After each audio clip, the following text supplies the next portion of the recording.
Hi, it's Andy here at WP Space, where we provide tips, guides, and advice in helping you design stunning, secure websites in WordPress.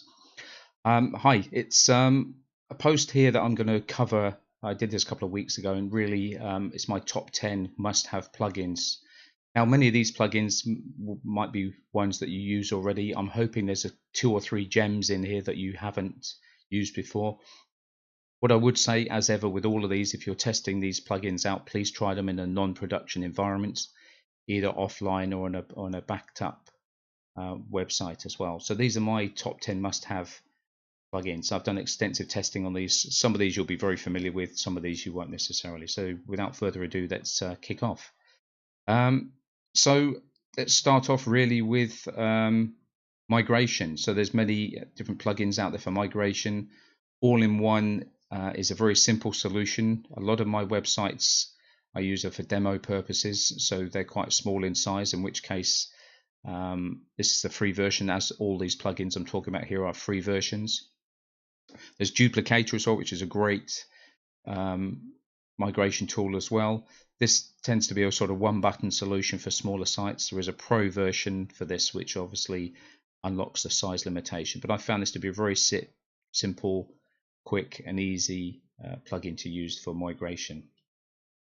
Secondly, we come to optimization. So again, this is a fairly popular plugin, Auto Optimize. What I have found with this plugin is it tends to work very well on certain types of websites. Where I've used eCommerce and WooCommerce in particular, Auto Optimize tends to make a great difference to that. In other sites, I tend not to use it, and I don't know if there's a clash of functionality, or some styles of sites with lots of CSS and JavaScript it works really effectively, but some leaner sites it doesn't necessarily. So again, with all of these things, please try for yourselves. I've tried all the other ones like WP Super Cache and everything. Some instances I get great results out of this, as I said, with e-commerce sites. Some I don't, so I'll be talking later about a different tool as well. But this can actually be used in combination with some other caching plugins, but it's quite difficult to optimize it and set up. But it's one I've used to great effect. As I said, it's not one you'd use on every single site, but it's definitely worth a look. One that's very simple to use as well is simple image sizes. If you use a lot of custom sizes and you want to save on space and just be able to select different size formats, I found this to be a very simple and easy plugin to use. Very simple to set up. Just set your custom sizes for elements and you can install that very easily. So that's a quick and simple one. The next plugin is probably one of the most popular ones around, Page Builder, Elementor Page Builder. You can access the free version. I use the pro version. Please use the link below as well if you'd like to contribute to the channel and buy the pro version. But the free version provides a massive amount of functionality. Before I used the pro version, I extensively used this plugin and I was just very impressed with the performance of it, the ease of use. I've been using it for 2 years now and I've upgraded to the pro version. I use that across all my sites. But if you're just starting out and you don't want to make a massive investment, as I said, all these ones on here are free, the free versions. So please go and use that from Elementor.co. It's a great page builder. I now use this on all of my sites. I'm very impressed with it. And we move on to security, and you're probably thinking, well, I've not heard of this one. Well, there's iThemes, there's lots of different security plugins out there, and I suspect what a lot of people do is they go straight and download the popular ones. And this, whilst it's 5-star, it's not been installed on as many websites.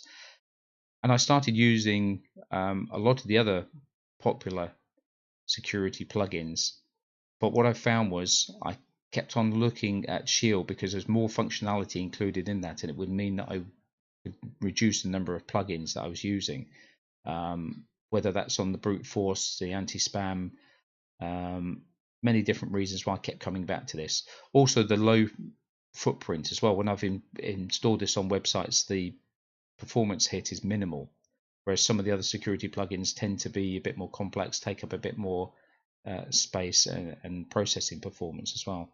So it's definitely worth a look on this one. I'll actually be writing a review on this in a couple of weeks' time with my recommendations and also the configuration file, so you can copy the exact settings I use. And again, I use this now on all my websites. There's some great functionality there. I posted a security plugin a couple of days ago, so I'll put that in this video so you can access that. Top 10 actions you need to take to secure your website, and one of them was hinting towards using a plugin such as Shield. So it's definitely worth looking at this plugin. Obviously, one of the most popular plugins, Updraft. I'm guessing a lot of people are using this for backup. Again, I use the free version. I schedule that and I back up on Google. It's a very popular plugin, very easy to use. There's a pro version as well, which offers additional functionality. But yeah, I put that in my top 10 just because it's a must-have plugin as far as I'm concerned. I schedule regular updates, whether it's daily, weekly, depending on the priority of my websites. But I highly recommend Updraft if that's one you're not using today. Then talking about optimization, we talked about earlier, WP Smush. When you're installing new images, it automatically compresses those and uploads them, so it makes sure you're not using images oversized in your website as well. And this is really helping the performance of my website. So again, I consider this a must install plugin. Then we come down to iScram. Strange name, but what this is actually doing is providing pop-ups, but they can be timed, scheduled, whether they're driving specific action. As an example, nowadays you go onto a website, you're browsing around, and after a couple of minutes a pop-up comes up and asks you to subscribe to a newsletter with a nice image, etc. And that's what iScram does. It's about campaigns and pushing calls to action. Now, I used to use this extensively, but actually in Elementor Pro now there is that capability is kind of built into Elementor Pro. So some websites I still use this because there's some specific templates that look really good. I'm starting to use Elementor Pro more and more, and my goal really is to minimize the number of plugins I'm using on my website. So as Elementor picks up more functionality, or as the example I gave earlier, Shield security provides some additional functionality, it allows me to minimize the number of plugins I'm using. So this is a great one if you're using probably the free version of Elementor, but Elementor Pro gives me some great functionality which kind of made this one a bit redundant to some extent. Now this is one that I'll be doing a review of later. This is my go-to performance caching optimization plugin. Now again, as with Shield security, I've tried many different optimization plugins, and every time I see a review from someone else, I go in and I compare it. I take a clone of my website and I test it side to side, but I can never get anywhere near the performance I'm getting with Swift Performance. I've got a tried and tested configuration which I'm going to share in a post in the next couple of weeks, and a file so you can download my configuration. But I find Swift Performance as a standalone is second to none, and whether that's the type of websites I'm using, I'm using it in conjunction obviously with Ocean WP, with Elementor Page Builder, but it has a massive impact on that. And again, each week I'm trying and looking and testing other cache products, and this one always comes out on top. I'm using the free version as well, so please look out for that. I'll put a note in the bottom of this, but if you look at my website over the next few weeks, you'll be able to see that review on Swift Performance. But I'm really impressed with that. And again, I'll publish the performance of my website, and you can go to GT Metrics, try my website wpspace.co.uk, and see the performance I'm getting through that. It's outstanding, if I say so myself, and it really is down to this plugin. So I definitely recommend you looking at that, and I'm happy to share the configuration and how that's set up. So that's my first, as soon as I set up a new website, Swift Performance is the first plugin I download and install of that. And then finally, by no means least, these aren't in any sort of order, Yoast. It's the number one. It's the go-to SEO plugin. Some great tips on being able to steer you as far as setting up your SEO. So I definitely recommend you use this. I use this across the board. It's so helpful, giving you tips and hints on optimizing your content as well.